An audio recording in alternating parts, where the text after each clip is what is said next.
जय श्री कृष्ण। भगवान कृष्ण महाभारत के अंदर एक कह रहे हैं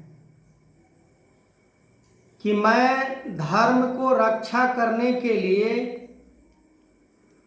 धर्म को स्थापना करने के लिए मैं समय समय पर भिन्न भिन्न शरीर को धारण करके इस तीनों लोक में आता हूँ, पर हमें वही जान पाता है जो धर्म के ऊपर अपना आस्था और विश्वास रखता है, धर्म के ऊपर चलने का प्रयास करता है, धर्म को मानने का मन के अंदर भाव उत्पन्न करता है। जैसे अर्जुन भगवान कृष्ण के स्वरूप को जानने का अथक प्रयास किए, तब उन्होंने भगवान कृष्ण के स्वरूप को जानकारी हासिल कर पाए। आज भी संसार में तीनों लोक में जितने भी जीव विचरण करते हैं, जीवन जी रहे होते हैं,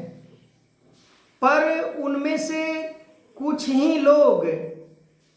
जो धर्म को मानते हैं, उसमें से भी कुछ लोग ऐसे होते हैं जो केवल धर्म को जानते हैं पर मानते नहीं हैं। जो वास्तविक धर्म है, जो परमात्मा के अनुसार निर्धारित की गई धर्म को, उस धर्म पे यदि हम चलते हैं तो वास्तव में हम धर्मी कहलाने योग्य बन सकते हैं, हम धर्मी कहला सकते हैं। पर केवल धर्म को दुहाई देकर, धर्म को गुणों का व्याख्या करके, धर्म को पहचान बताकर कोई यदि ये सोचे कि मैं धर्म के बारे में जानता हूँ और धर्म के रास्ते पर ना चलता हो, तो धर्म को न रक्षा कर सकता है, न धर्म को बचा सकता है, न धर्म को स्थापना ही कर सकता है। भगवान कृष्ण इस संसार में जब भी शरीर को धारण करके आते हैं, तब तब भिन्न भिन्न अलग अलग शरीर को वो धारण करते हैं। जैसे आज समय परिवर्तित होने के बाद आज सतगुरु के रूप में इस धरती पर जो भगवान के ही स्वरूप, जो साधारण से वेशभूषा रूपरेखा में आज इस धरती पर विचरण कर रहे हैं, पर संसार में कुछ ही लोगों को इस बात को जानकारी है कि इस धरती पर सतगुरु के रूप में अवतार हो चुका है, पर हम समझ नहीं पाते हैं, न अवतार के बारे में समझ पाते हैं, न परमात्मा के बारे में समझ पाते हैं। हमारे मन के अंदर ये भाव बना होता है कि परमात्मा इस संसार में है, पर परमात्मा है तो फिर परमात्मा को प्राप्त क्यों नहीं किया जाता है?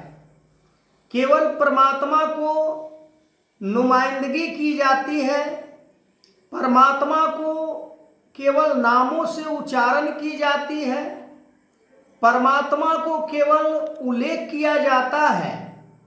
पर परमात्मा को जानने का प्रयास बहुत कम लोगों ने ही किया। ये केवल आज की ही बात नहीं है कि इस कलयुग में ही परमात्मा को जानने वाले का संख्या, जानने वाले का मन, चित्त, बुद्धि कम है। ये बात, ये कमी सतयुग में भी रहा है, द्वापर में भी रहा है, त्रेता में भी रहा है। संसार में परमात्मा के स्वरूप साकार विचरण करने के बावजूद भी लोगों ने हंसी ठठोली मजाक बनाकर, जैसे कई बार ऐसे भी परमात्मा का अवतार हुआ है जो केवल मजाक बनाया गया। पीछे के भी वीडियो में मैंने जिक्र किया है कि कई बार ये परमात्मा निराकार साकार रूप धारण किया तो संसार की दृष्टि में वो शरीर सराहनीय नहीं है, संसार के नज़रों में वो शरीर पसंद नहीं है, तो उसे भगवान मानकर कैसे उसे स्वीकार कर सकते हैं। पर ऐसा नहीं है। जहाँ जिस अवस्था में, जिस रूप में, जिस रूप की जब जब इस धरती पर, इस लोक में मानव को कल्याण करने की आवश्यकता पड़ी है, धर्म को स्थापना करने की आवश्यकता पड़ी है, धर्म को बचाने की आवश्यकता पड़ी है,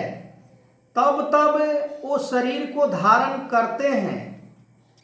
जैसे मत्स्य रूप धारण करने का जो परमात्मा का औचित्य था वो कुछ इस प्रकार के बताया जाता है धर्म शास्त्रों में कि हयग्रीव नामक ऐसे राक्षस आसुरी प्रवृत्ति वाला जो संसार में तबाही के सिवा कहीं पर वो शांति का माहौल तैयार नहीं करता था, जिसके कारण भगवान विष्णु स्वयं मत्स्य रूप धारण करके उस राक्षस को वध किए थे। तो आज भी जिस चीज की आवश्यकता है इंसान के लिए,